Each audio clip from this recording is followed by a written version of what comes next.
এটা যথেষ্ট ডাঙৰ সিদ্ধান্ত গ্ৰহণ কৰোঁ। আপোনালোকে জানে যে ইমান দিনে NPS OPS ৰাজ্য চৰকাৰৰ কৰ্মচাৰীসকলৰ বাবে এটা আলোচনাৰ বিষয়বস্তু আছিলে। ভাৰত চৰকাৰে এটা সিদ্ধান্ত গ্ৰহণ কৰিছিল যে 25 বছৰ কাম কৰি থকা যিসকল চৰকাৰী কৰ্মচাৰী তেওঁলোকে যেতিয়া ৰিটায়াৰমেণ্ট হয় তেওঁলোকক আমি পুৰণি পেঞ্চন আঁচনিৰ দৰেই আমি পেঞ্চন প্ৰদান কৰিম। আৰু যিসকলে 10 বছৰ কাম কৰি তেওঁলোকে ৰিটায়াৰমেণ্ট হ'বলগীয়া হয় তেওঁলোকৰ কাৰণেও আমি পেঞ্চনৰ ব্যৱস্থা কৰিম। আৰু পেঞ্চনৰ লগতে তেওঁলোকে DA আদিও লাভ কৰিব। আৰু এই নতুন স্কিমটোৰ নাম দিছিলে ইউনিফাইড পেঞ্চন স্কিম। তাৰমানে OPS আৰু NPS দুইটাৰে সামঞ্জস্য ৰাখি ভাৰত চৰকাৰে চৰকাৰী কৰ্মচাৰীসকলক নিশ্চিতভাৱে পেঞ্চন প্ৰদান কৰিবলৈ ইউনিফাইড পেঞ্চন স্কিম আৰম্ভ কৰিছিল। দেশৰ 4খন ৰাজ্যই ইউনিফাইড পেঞ্চন স্কিম এতিয়ালৈকে গ্ৰহণ কৰিছে। আজি আমাৰ ৰাজ্য চৰকাৰেও এই ইউনিফাইড পেঞ্চন স্কিম অসমৰ চৰকাৰী কৰ্মচাৰীসকলৰ বাবে এডপ্ট কৰে। ইয়াৰ ফলত ৰাজ্যত বহু দিনৰ পৰা চলি থকা NPS আৰু OPSৰ বিতৰ্ক সামৰণি পৰিব। যিসকলে NPSত থাকিব খোজে, বিশেষকৈ যিসকল ডেকা ল'ৰা নতুনকৈ নিযুক্তি হৈছে তেওঁলোকে NPSতে বেনিফিট বেছিকৈ পাব UPSতকৈও। কিন্তু আমি দুইটা অপশ্যন তেওঁলোকৰ বাবে খুলি দিছো যে তেওঁলোকে নিজে বিচাৰিলে NPSতো থাকিব পাৰিব বা তেওঁলোকে UPSতো যাব পাৰিব। UPSলৈকে যোৱা মানে তেওঁলোকে নিশ্চিত পেঞ্চন OPSৰ লোকসকলে যেনেকে পাই আছিলে অল্ড পেঞ্চন স্কিমৰ, UPSত গ'লে তেওঁলোকে নিশ্চিতভাৱে পেঞ্চন লাভ কৰি থাকিব।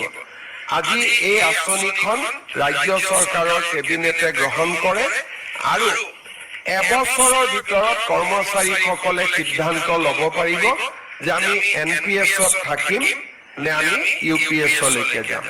ইয়াৰ ফলত ৰাজ্যত চলি থকা বা দেশত চলি থকা এটা বহুদিনীয়া বিতৰ্কৰ সামৰণি পৰিব বুলি আমি আশা কৰিছো।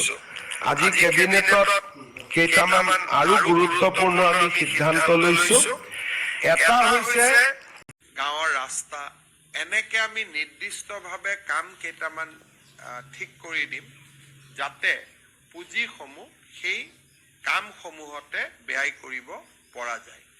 আজি এটা সম্পূৰ্ণ খুব নতুন সিদ্ধান্ত এটা গ্ৰহণ কৰা হয়।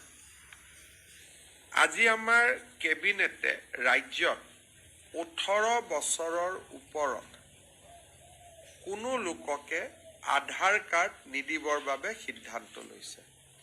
অৰ্থাৎ এতিয়াৰ পৰা 18 বছৰৰ ওপৰৰ কোনো ব্যক্তিয়ে অসমত আধাৰ কাৰ্ড ল'ব নোৱাৰিব। কাৰণ 18 বছৰৰ ওপৰৰ সকলোকে ইতিমধ্যে আমি আধাৰ কাৰ্ড দিছোঁ আৰু 100% চেচুৰেশ্যন লেভেল আমি পাই গৈছোঁ। এতিয়া যদি কোনোবা ব্যক্তিক আধাৰ লাগে, জিলা উপায়ুক্তই ৰাজ্য চৰকাৰৰ পৰা অনুমতি ল'ব লাগিব। তেতিয়াহে জিলা আয়ুক্তই আধাৰ কাৰ্ড দিব পাৰিব। কিন্তু 18 বছৰৰ তলৰ যুৱক যুৱতীৰ বাবে এই প্ৰতিবন্ধকতা নাথাকিব।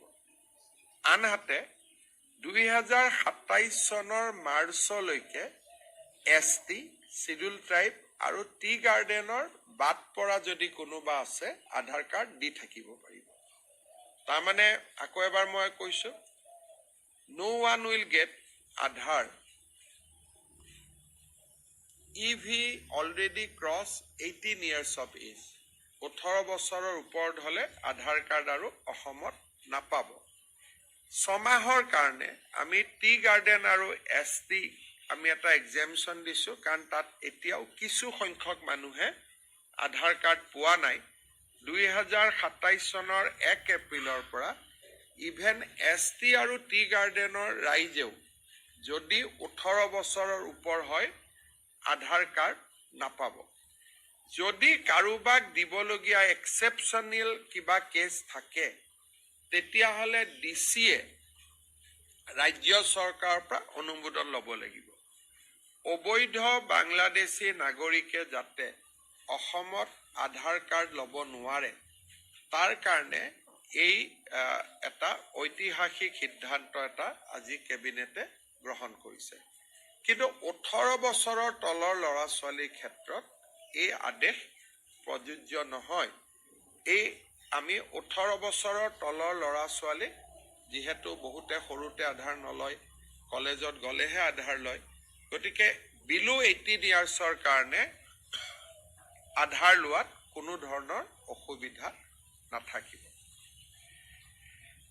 আজি আমাৰ কেবিনেটে গুৱাহাটী বিমানবন্দৰৰ আশে-পাশে এখন ছেটেলাইট চিটি নিৰ্মাণৰ উদ্দেশ্যে Guwahati satellite city development authority নামে এটা অথৰিটি নিৰ্মাণ কৰিছে।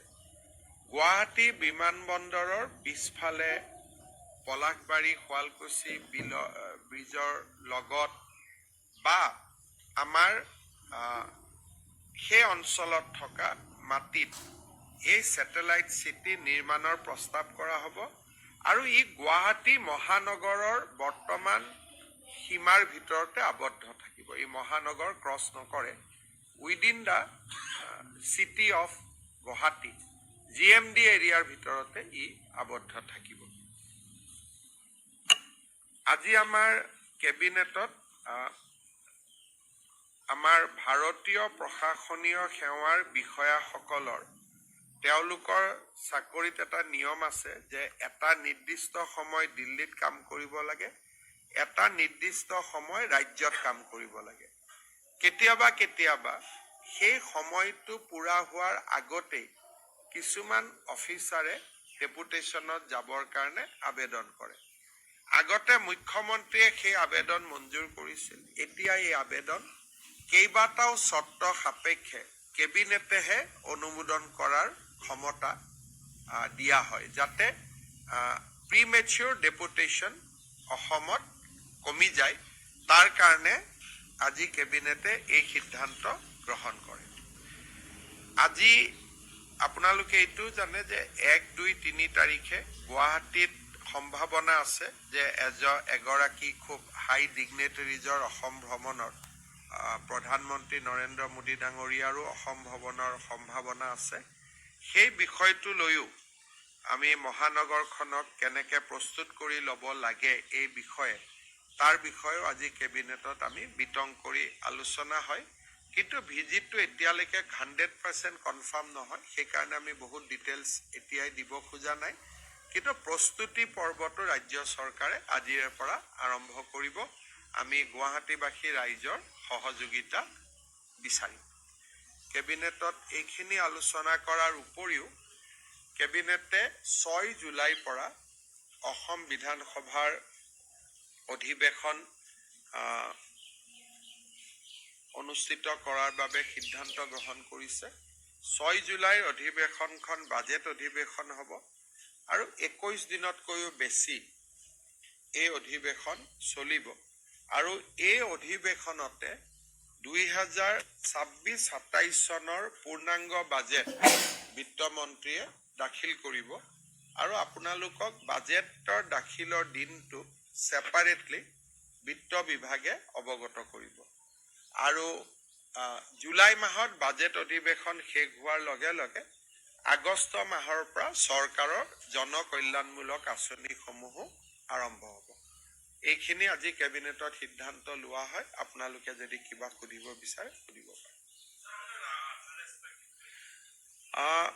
Assam has already saturated so far as Aadhaar is concerned. However, still Aadhaar